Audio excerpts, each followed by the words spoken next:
நிலவில் ஆக்சிஜன் மற்றும் தண்ணீரை உற்பத்தி செய்வதற்கான முயற்சியில் தீவிரமாக இஸ்ரோ விஞ்ஞானிகள் ஈடுபட்டு வருவதாக ஆதித்யா L1 திட்ட இயக்குனர் நிகர்ஜாஜி தெரிவித்துள்ளார். தென்காசியில் செய்தியாளர்களை சந்தித்த அவர் இவ்வாறு தெரிவித்தார்.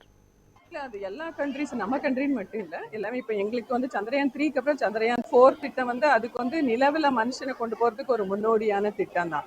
அது வந்து ஒரு ரோவரை கீழே அனுப்பி அதுலேருந்து மண் எடுத்துட்டு திரும்பி வர்றதா ஒரு திட்டம் இருக்கு.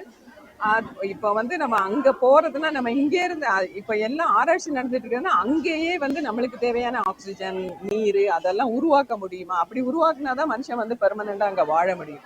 அது இல்லாட்டா 4 நாளைக்கு ஒரு வாட்டி இங்க இருந்து கார்கோ அது எவ்வளவு செலவுன்னு உங்களுக்கு தெரியும், அதை எடுத்துட்டு போக முடியாது. ஸோ அதனால அந்த ஆராய்ச்சிகள்லாம் நடந்துட்டு இருக்கு. அங்கேயே எப்படி ஆக்சிஜனை உருவாக்குறது, எப்படி தண்ணி கொண்டு வர்றது, அதுவும் இல்லாம மூணுல பாத்தீங்கன்னா நம்மளுக்கு வந்து பூமியில வந்து நம்மளுக்கு மேக்னெட்டிக் ஃபீல்டுகள் ரேடியேஷன்லாம் வரதில்லை. ஸோ மூணுல அப்படி கிடையாது. அதனால ரேடியேஷன் தாக்கும், அதுக்கான அந்த நிறைய லாவா டியூப்ஸ்லாம் சொன்னாங்க, அதுக்கு என்ன பண்ணலாம் அப்படிலாம் ஆராய்ச்சி பண்ணிட்டு இருக்காங்க.